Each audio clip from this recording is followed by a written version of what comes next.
Welcome, everyone.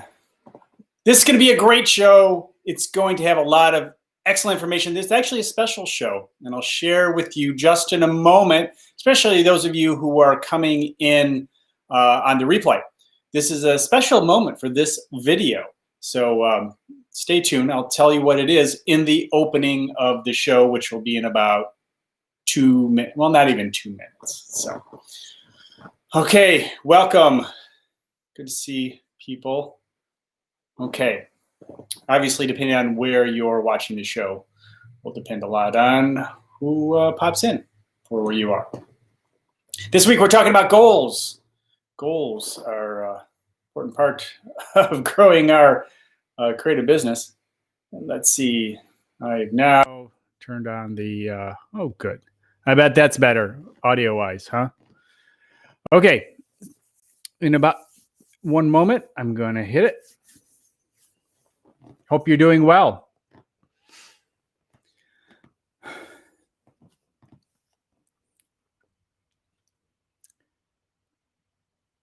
Welcome to the Creative Entrepreneur Show. My name is Rosh. It's so good to have you here. We are recording live on Monday, noon Eastern Standard Time, but this is for the podcast community. But there is something special about this live show. And that is simply this. It's my 1,000th public video. Now, there are more videos on this channel than 1,000. I've reached that a while ago. But as far as if you go to rosh.video and scroll through the videos, there are 1,000 videos that you can watch to support your creative business. And I find it amazing that we've done that many. And I have other channels. I have a photography channel totally focused on pricing. I don't add any more videos than that, but they're all there, over about 140 videos there. And I'm building up a tutorial channel. So, wow, so much going on, so many videos, and I just enjoy sharing. And honestly, the thing is, if one person gets any good nugget of information from either a podcast or a video or a blog, I know that I've supported my community. I know I've supported other creatives. And I know for a fact that my videos, as well as my blogs and my podcasts, have reached multiple millions of people. I know that for a fact. I have the statistics. Definitely over 1 million. So that's pretty cool. I know, actually, I'm pretty close. I think we're close to a couple million now. So that's even cooler. So anyway, but this week we're talking about goals, and a goal that you might have set up for yourself maybe 10 years ago, you forgot about, or it's not relevant necessarily today, but sometimes you just kind of end up meeting that goal through your work. And it's nice to look back and think of that. And I think in this past year, I've done that. There are a few goals I had set up for myself at different times that I have now reached. And I bet if you look back, you have done the same thing.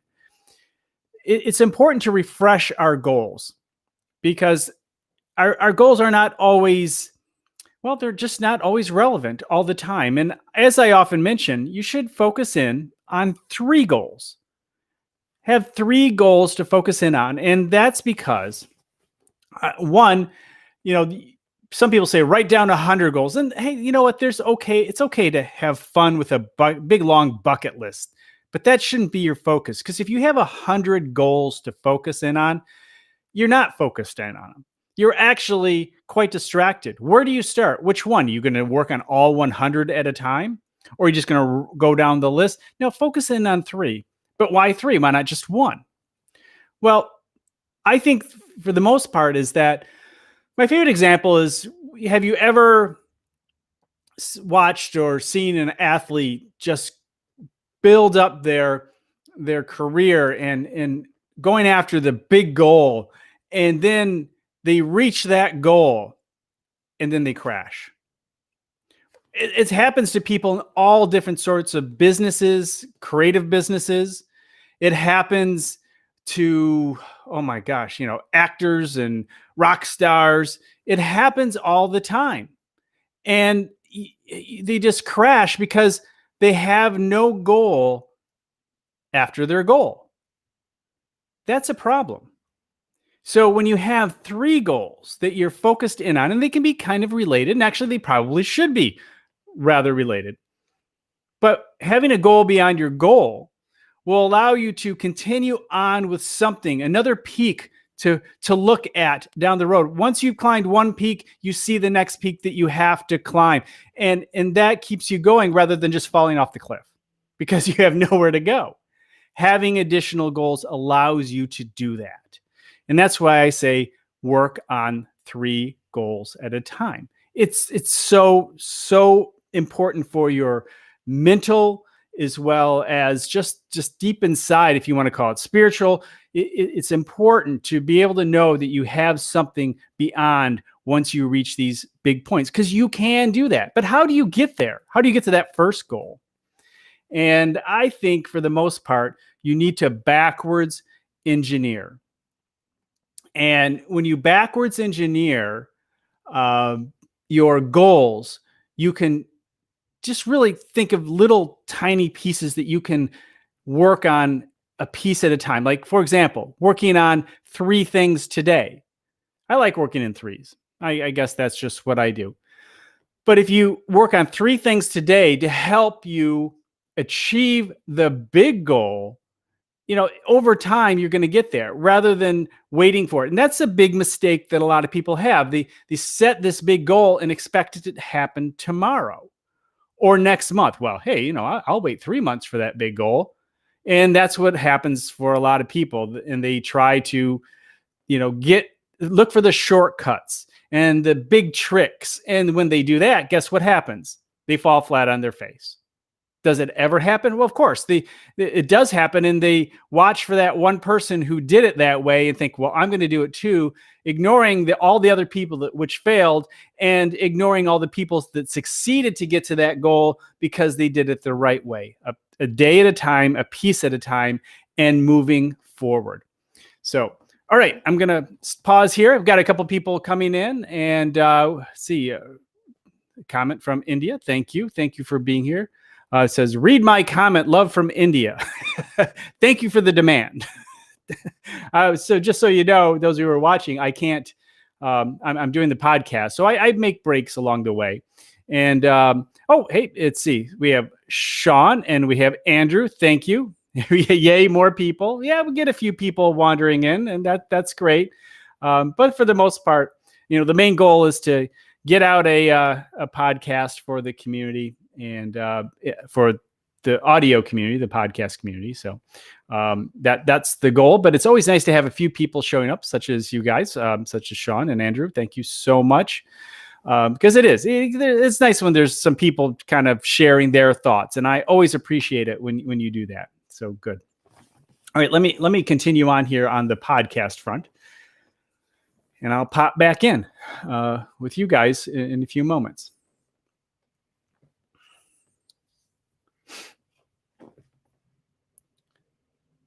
Let's see, where was I going? One step. Okay.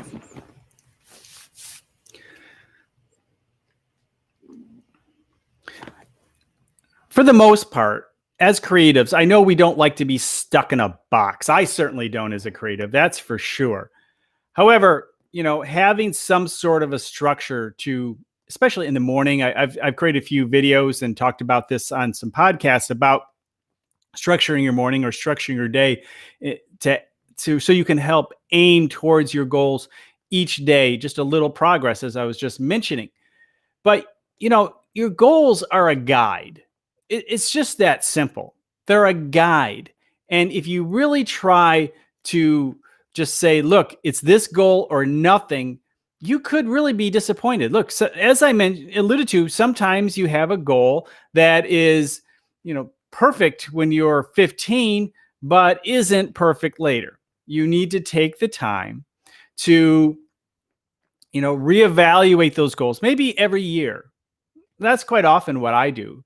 And a lot of times at the beginning of the year, I mentioned in one of my videos recently that what I do, and some people kind of laughed at it. And I think it's worthy of laughing at, is that I create a state of Rosh.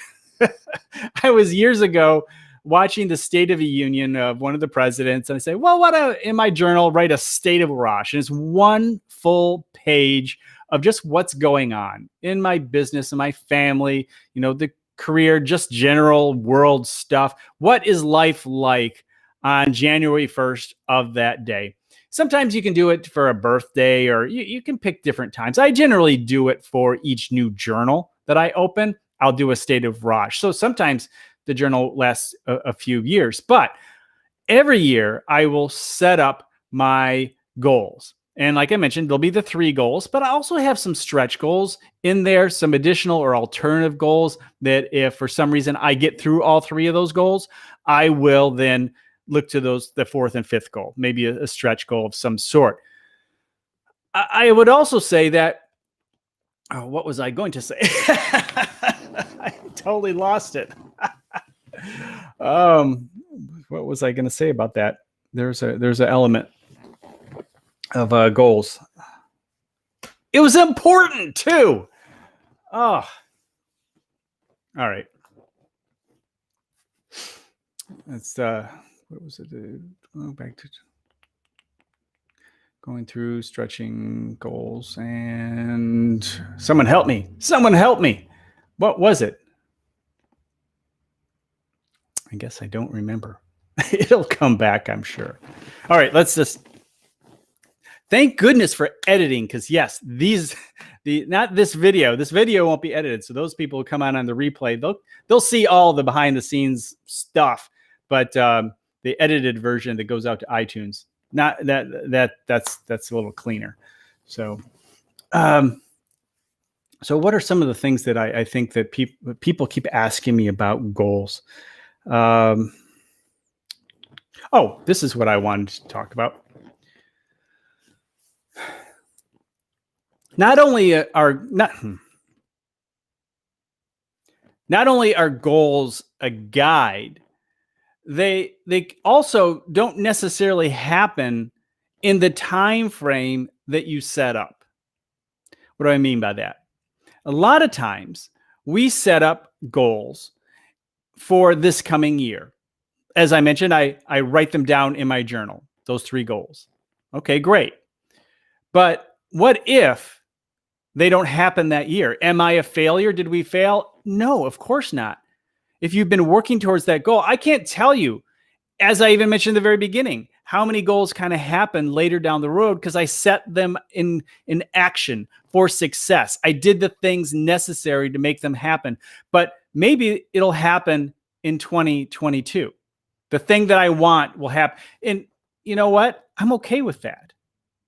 The big goal that you have, it doesn't happen by June, July of 2021, but it still happens maybe March of 2022. In the scope of your life, is that going to be okay? Of course it is. Of course it is. So you keep working it. You keep going after the goals, setting the new goals, but know that those timelines will not always, they won't always work. You can't set these things in stone unless there's obviously an obvious reason for it, because you're not going to, if it happens after a certain time frame. Yes, there are certain situations which you have time frame goals and there's no other way about it. But for the most part, that is not the case. You have to be willing to be open to the idea that you're just doing the work this year to reach that goal. And then at the beginning of next year, you can look at which ones out of the 3 you accomplished. Or here's one, I think, one thing that a lot of us miss. When we have 3 big goals and we're focused, imagine how many things that we accomplished along the way to meet those goals. Even if we don't get to that goal by the end of the year, think of all the things that we accomplished along the way, and then the side benefits of that action and activity. Because honestly, I don't necessarily want you to always meet all your goals. I want you to take action. I want you to get out there and be in circulation, and other things will happen. That's why I say don't put your goals in stone, because along the way, as you are doing the things you need to do, you may find something else. It may take you a different direction that's even better. That happens all the time. All right, I see a little activity over here. Let's see. Short-term goals, midterm goals, long-term goals. Yes. So Andrew's asking. So I was looking at the YouTube comments, and Andrew was asking, short-term goals, midterm goals, long-term goals. Yes, that's good. But this is what I recommend. Is if you have your 3 big goals, maybe make those short-term and midterm goals related to those big 3. Now you can have short-term goals, obviously for that have nothing to do with the big goal. That can happen, obviously. But that's what I'm talking about, those 3 goals each day. So you can have 3, and they're not really goals. They're really activities. Are they not? They're activities. 3 things you can do today, which ultimately lead you to your bigger goals. And maybe there's a goal you want to accomplish this week. That could be it too. So maybe, sake of argument, you want to run a marathon. Let's use a good classic example. So you can decide, okay, today I want to run so many miles, but overall for the week, I want to run this number of miles, which does not equate a certain amount every single day, because you have to take breaks in the process of training. But ultimately, over that year, your big goal, is to run the marathon, although you have short-term and midterm goals, but they're all going after the same thing. If all of your goals are just pointing all over the place, I just don't think you're focused enough. It doesn't mean you couldn't have a monthly goal of some sort once in a while, just because something pops up. As I said, things happen along the way, and maybe there is an opportunity to set up a goal for a month, but it's not a continuous thing. It's something you have to consider. I'm just saying, don't dilute it too much. Try to make those goals all work together. That's a great question, Andrew. I think that, some people are just totally anti-goals, and that's okay. Some people like to just wander through life, and that's fine too. I just look at goals as a rudder. I do believe that having your life dominated in a way that you're just uncomfortable and not happy because you feel like you keep failing because of goals. And that's sometimes the criticism. You make these big goals and then you fail all the time, and you just feel bad and you can't do it. That's why mindset is so important. Just use that big goal as a rudder. Now, some people just create stretch goals that they're never going to accomplish, but that's okay. The idea is not necessarily to accomplish that big, strong goal. It's just the direction of where they need to be going. And if they get halfway there, they're thrilled. And I think a lot of times that's an okay thing. Like I said, the activity of moving forward towards your goals are really what you need, because that produces new opportunities along the way.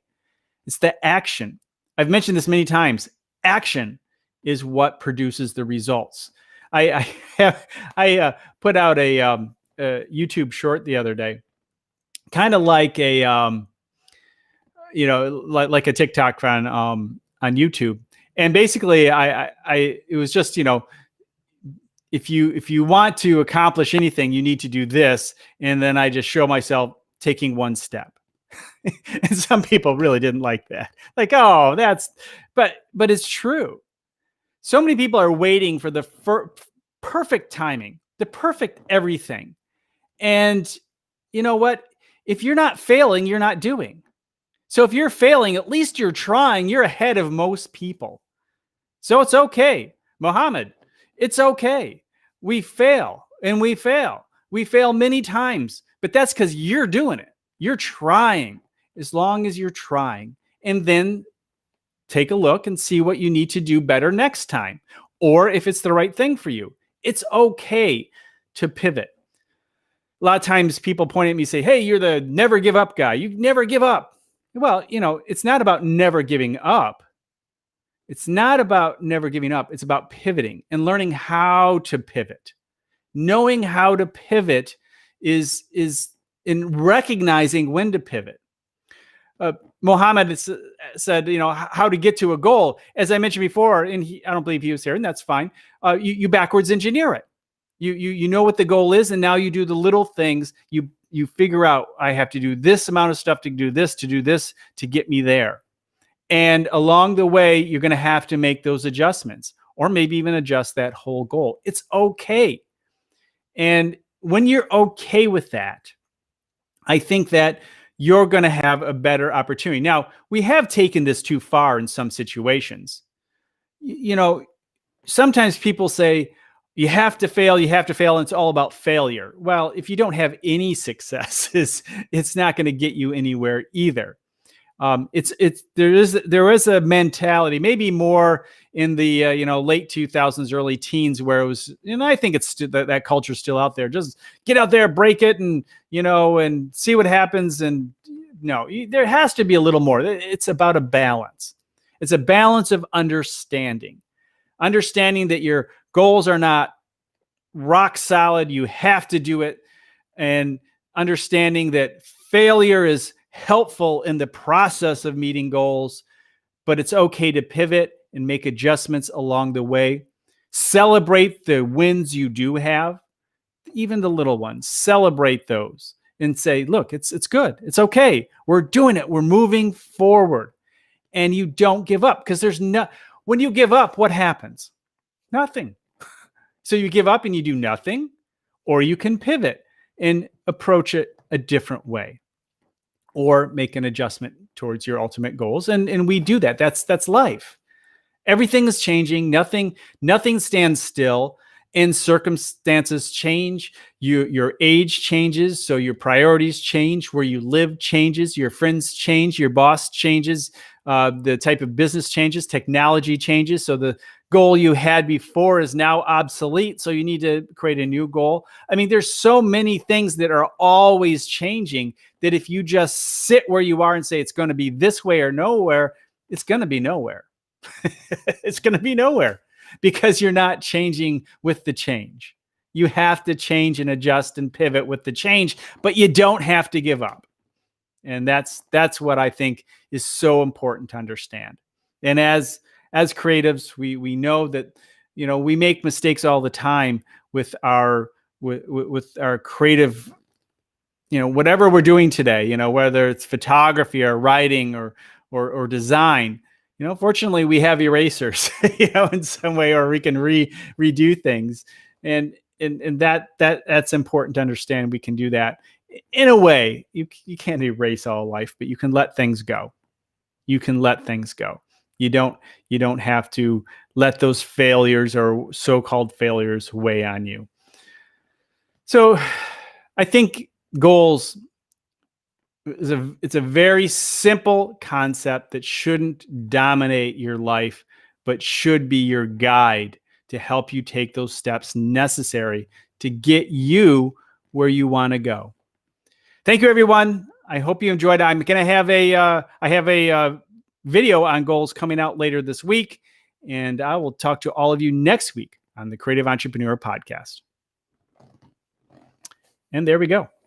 That was it. See, and this will probably be released on Thursday along with the blog. So, let's see. Save this.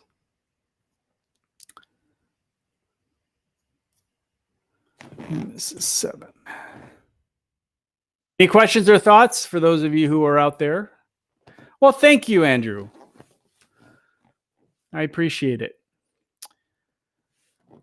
My 1000th video that's public. I don't know if you caught that. So this will stay public, and this will be number 1000. And then I have a video coming out on Wednesday that is on goals. Go figure. It's trying to keep it with the theme. Have you heard of the Art of War? I've heard of, yes. I actually, my favorite book is actually The War of Art by Stephen Pressfield. I'm familiar with the Art of War, yes. the war of art is really the concept of going to work as an independent person, as an independent creative. You have to get out there. You have to go to work. You have to get it done, and getting through the resistance, as Pressfield puts it. But yeah, absolutely. What do you like about the art of war?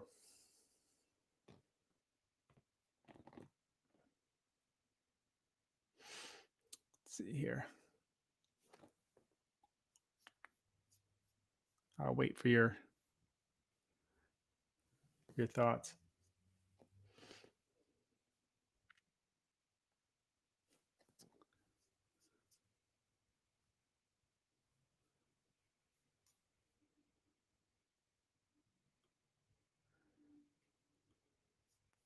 There are a number of good books out there. Obviously, Art of War is older, much way older. It's more, it's more about the philosophy of war and tactics. Yeah. Some ways, there's so, I don't, if I read it, it was years and years ago. I'm certainly I'm aware of it, and I've probably even talked with people about it through the years. But if I read it, it was a long, long time ago. So if you were to quiz me on anything about it, I would absolutely fall on my face. So,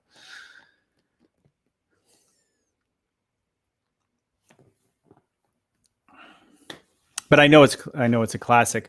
There are a number of books that approach things in different ways. There's, you have the Tao Te Ching that tells you, how to govern people in a way, is really how that works. It's the forerunner of Zen.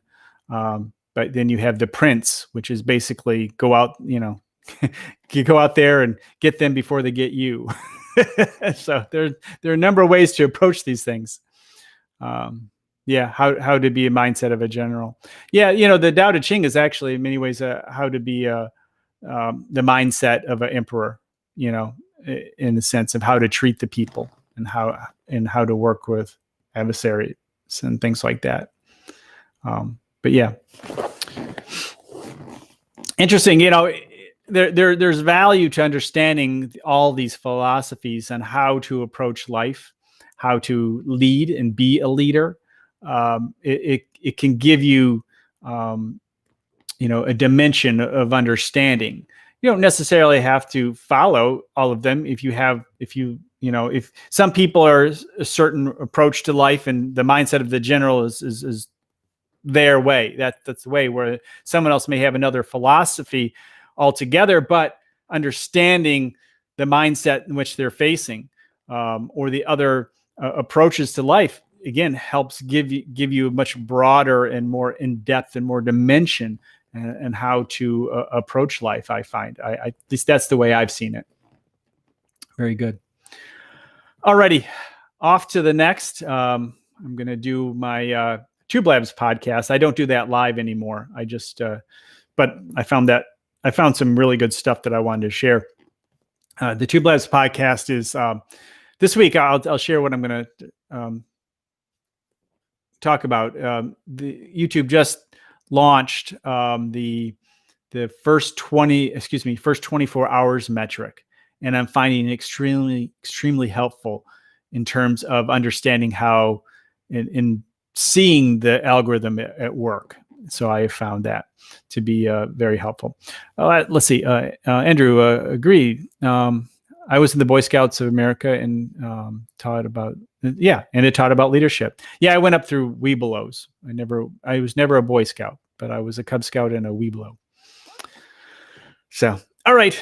Well, thank you. I appreciate you being here, Andrew, and all that have come in. We had Mohammed in here, and we had, let's see, we had Andrew and Mohammed, and we had one other person I thought we had. Well, I'm missing. Okay. I know we had one other person. Okay. Anyway, talk to you next time. Thank you.